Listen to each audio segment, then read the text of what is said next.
Hello दोस्तों, नमस्कार, आदाब, सत श्री अकाल सभी को। जीएस एनुकोड में आपका हार्दिक स्वागत और अभिनंदन करते हैं। हम बात करेंगे एनआईएस डीलेट के साथ साथ उत्तर प्रदेश में शिक्षक भर्ती को लेकर क्या अपडेट है, और साथ साथ अभी देखेंगे तो शिक्षा मित्रों की बहुत सारी मीटिंग हो रही थी। उनको सहायक अध्यापक बनाने के लिए क्या क्या चीज़ें चल रही हैं, इसके बारे में बात करेंगे।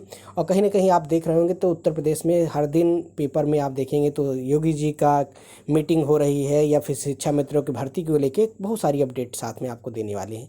पहली बात आप देख सकते हैं कि शिक्षक भर्ती में शिक्षक मित्रों को क्या करना है, सहायक अध्यापक देने का दर्जा। क्योंकि ये बात कहाँ से उठी है, उत्तराखंड से।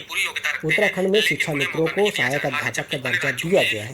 उसी को लेके अभी देखेंगे तो ये शिक्षा मित्रों के संगठन ने एक मीटिंग की है लखनऊ में। मीटिंग करने के दौरान उन्होंने अपने बातों को स्पष्ट कहा कि भाई शिक्षा मित्र जितने, क्योंकि यहाँ पर आपने देखा होगा जो गुड्डू सिंह हैं, जो शिक्षा मित्र के वो मेन में हैं, उन्होंने कहा इनके मानदेय को भी नहीं बढ़ाया जा रहा है, इनको 11,000 रुपया मिलता है, इसके लिए फिर कैसे गुजारा होगा। और शिक्षा मित्रों की छूट, शिक्षा मित्रों को छूट देकर बनाएं सहायक अध्यापक। कहीं ना कहीं उन्होंने कहा था कि जो शिक्षा मित्र हैं जो ने टेट सुपर टेट पास कर लिया है, कुछ ऐसे शिक्षा मित्र जो एनआईएस से डीलेट भी किया है, तो उनको भी। और दूसरी चीज़ है, शिक्षक भर्ती की मांग भी चल रही, जिसमें से बताया जा रहा है कि इतने सारे पद खाली हैं। तो आप देखेंगे कि इसमें साफ साफ इसमें लिखा है कि इसमें से प्रदेश के सभी जिले में टेट सीटेट उत्तीर्ण शिक्षा मित्रों को सभी सहभागिता के लिए कार्यक्रम के अध्यक्षता करते हुए संगठन ने प्रदेश के अध्यक्ष गुड्डू सिंह ने कहा कि प्रदेश में वर्तमान लगभग 50,000 सीटेट उत्तीर्ण शिक्षा मित्र हैं, जिनको सहायक अध्यापक बनने की पूरी योग्यता रखते हैं, और योग्यताधारी शिक्षकों को अध्यापक बनाया जाना चाहिए। उत्तराखंड में शिक्षा मित्रों को शिक्षक बनाए गए हैं। तो इसी आधार पर उन्होंने इस बात को बैठक में स्पष्ट किया, और उन्होंने शिक्षा मंत्री के साथ साथ हम मुख्यमंत्री श्री योगी आदित्यनाथ जी से इस बात पर चर्चा की। अब देखिए क्या होता है, इस बात को भी समझना थोड़ा सा मुश्किल है, लेकिन कहीं ना कहीं इसमें बहुत हर लोग दखलंदाजी कर रहे हैं। दखलंदाजी मतलब समझ रहे हैं, इसमें मंत्री और नेता भी इसमें इन्वॉल्व हैं। वो चाहते हैं कि जो शिक्षा मंत्री जिनसे उनका फ़ायदा है, जो कहीं ना कहीं से उनको इस चीज़ को करने की बात की जा रही। लेकिन देखिए अभी उत्तर प्रदेश में आपने देखा होगा सुप्रीम कोर्ट की जजमेंट आता है, जिसमें उत्तर प्रदेश इनको सहायक अध्यापक बनाने से शिक्षा मंत्री को रोक दिया जाता है। इसी तरह एनआईएस डीलेट को भी आपने देखा होगा, पहले मान्य किया गया, अब अमान्य किया गया। तो इसके लिए भी विद्यार्थी आप देखेंगे तो लखनऊ में शिक्षा मंत्री से मुलाकात करते हैं, लेकिन उनकी बातों को सुना ही नहीं जा रहा है। और तीसरी चीज़ आप देखेंगे कि इसमें और भी एक चीज़ मेंशन की गई है कि देखेंगे 50,000 से टेट सीटेट उत्तीर्ण जो शिक्षक अभ्यर्थी हैं, और उन्होंने कहा 7 वर्षों से भीषण महंगाई के करते हुए 11,000 इतने रुपए में कैसे काम चलेगा। अब आप सोचिए, ठीक है वो तो उन्हें नौकरी कर रहे हैं, कहीं ना कहीं उनको कुछ मिल रहा है, लेकिन एनआईएस डीलेट की बातों को बिल्कुल नज़रअंदाज किया जा रहा है। अभी विद्यार्थी जाके शिक्षा मंत्री से मुलाकात करते हैं, लेकिन उनकी बातों को कोई कहते भाई सुप्रीम कोर्ट का जजमेंट। अरे भाई सुप्रीम कोर्ट का जजमेंट आया तो आप ही लोगों ने तो ऐसा किया भाई। हाँ, इसमें विद्यार्थियों की एकजुट, दूसरी चीज़ है विद्यार्थियों की एकजुटता नहीं। आप देखेंगे एनआईएस डीलेट के विद्यार्थी जो आपस में संगठन के अध्यक्ष हैं, वही आपस में लड़ा रहे हैं। अभी एक आप देखेंगे रिव्यू पिटीशन लगा है, ट्रांसफर पिटीशन। आपको अगर कहीं से न्याय मिलेगा तो सुप्रीम कोर्ट से, लेकिन विद्यार्थियों को सुप्रीम कोर्ट पर ही भरोसा टूट चुका है।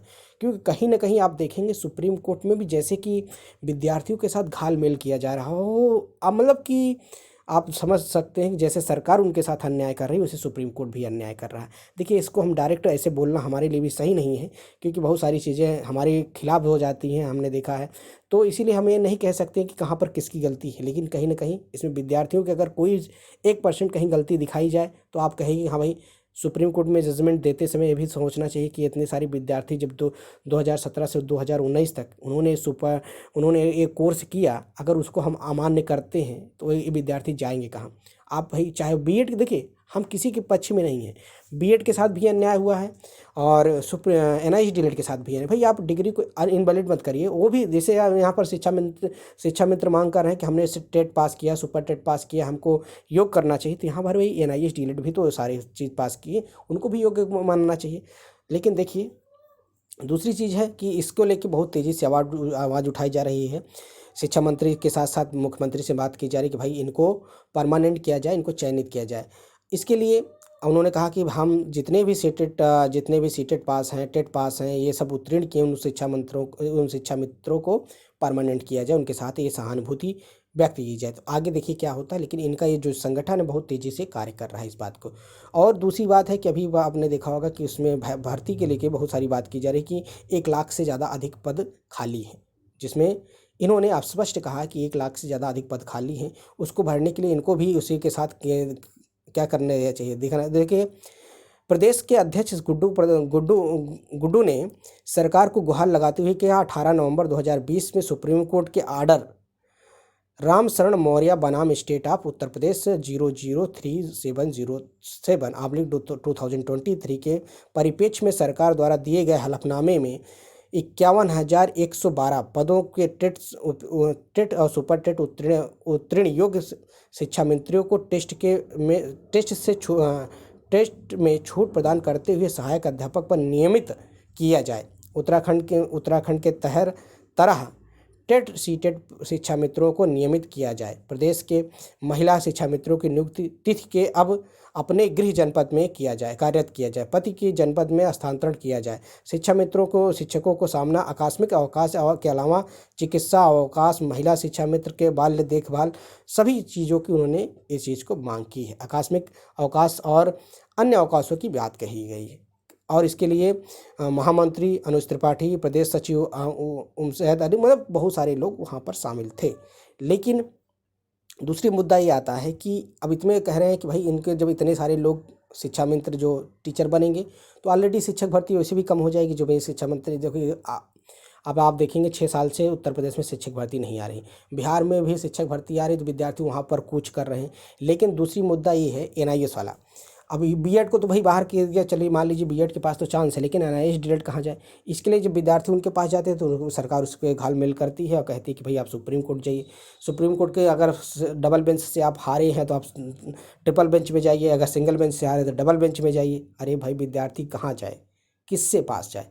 वो बड़े मंत्री, बड़े नेता, बड़े सांसद के पास जाता है तो वो क्या करते हैं, ठीक है उन्हें अपने लेटर पैड पर लिख के दे देते हैं, ठीक है हम अपनी बात को उठाएंगे।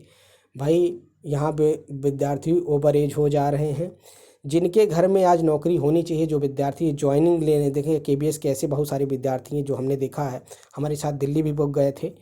वो विद्यार्थी की जिनकी ज्वाइनिंग रुकी है, सोचिए उनके साथ क्या है। अब इसमें भी और सुप्रीम कोर्ट भी डिले पे डिले कर रहा है, जबकि इसकी देखिए रिव्यू पिटीशन की सुनवाई होनी जानी चाहिए थी। और तीसरी बात देखेंगे यहाँ पर रोजगार परक शिक्षा मंत्री शिक्षा पर CM का जोर। CM में इसके बार बार देखिए हम उत्तर प्रदेश में तो बड़ी डालामोल डोल की स्थिति चल रही है। अभी तक शिक्षा चयन आयोग का गठन हो रहा था, अब शिक्षा चयन आयोग के गठन के बाद अभी तक कहते हैं कि भाई अब हमारे यहाँ बहुत सारी चीज़ें, क्योंकि बहुत सारे स्कूलों में विद्यार्थियों की संख्या कम, उनको कोलैप्स करके स्कूल की संख्या कम की जाए तो भर्ती कहाँ है? तो कहीं ना कहीं सरकार, भाई कहने का मतलब समझ सकते हैं कि रोजगार ना देने की बात कही जा रही। अब दूसरा, उन्होंने 15 मई तक स्कूल विश्वविद्यालय की परीक्षा में कराए गए परीक्षक पाठ्यक्रम में भी कम हो, इन सब पे बात की है। उन्होंने कहा देखिए बाल वाटिका वही 1 से 5 तक के स्कूलों की बात की जा रही है, उसमें भी जो नियुक्त नई शिक्षा नीति के अनुसार काम करने की बात की जा रही।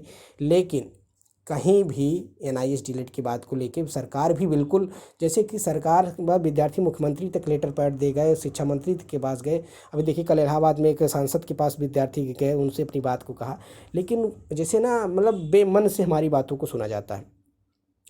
शिक्षा में बार बार CM कह रहे हैं कि हमारे पास जितनी बार भर्ती हैं हम निकालेंगे। अभी कब निकालेंगे? अधिकारी सुनते ही नहीं, बस ये पेपर में आके बस इनका एक जैसे कहते हैं ना ऊपरी ढांचा दिखावा है, ऊपरी तरह दे दिया कि भाई इतनी वैकेंसियाँ खाली है, मैं इतना रोजगार दे दिया, इतना ये कर दिया, उतना ऐसा कर दिया, लेकिन कहीं पर ज़मीनी स्तर पर कुछ नहीं दिखता है। बस पेपर पे दिख रहा है, न्यूज़पेपर में दिख रहा है सारी चीज़ें। अब क्या कारण है भाई? अब आप भी समझ सकते हैं, आप समझदार हैं, डायरेक्ट हमें बोलना नहीं सही है कि। और बार बार हमारे जो CM है योगी आदित्यनाथ जी बार बार कहते हैं कि हम रोजगार देने के लिए में बहुत आगे हैं, इतने सारे रोजगार दे दिए, इतना शिक्षा मित्र, इतना भर्ती, इतना ये चीज़। इनसे विद्यार्थी अब देखेंगे लखनऊ में भी धरना प्रदर्शन हुआ था, शिक्षक भर्ती की मांग हो रही थी और NIS डीलेट को वैलिड कराने के लिए विद्यार्थी उसमें भी गए थे। अभी देखा कल यहाँ पे इलाहाबाद में भी कुछ आयोग के सामने उन्होंने प्रदर्शन किया, अपनी बातों को रखा। अधिकारी आते हैं, पेपर पे लेके लेटर पैड दिया, ठीक है हम आपकी बातों को आगे हायर अथॉरिटी तक पहुँचा देंगे। बस पेपर में वही चीज़ निकल के, क्योंकि पेपर पे वाले न्यूज़पेपर वाले कवर कर लेते उस मैटर को और तुरंत छाप दिए कि ऐसे ऐसी बात है। लेकिन अभी भी स्पष्ट नहीं हुआ है कि उत्तर प्रदेश में शिक्षक भर्ती कब आ रही है। बस हाँ, पद खाली दिखाए जा रहे हैं, शिक्षा चयन आयोग का गठन हो चुका है, अध्यक्ष नियुक्त कर दिए गए हैं, वैकेंसी की बात बस ऐसे चल रही है। हो सकता है 2027 में यूपी में चुनाव है से मुख्यमंत्री का तब तक आए, अभी तक तो कोई कंफर्म नहीं है।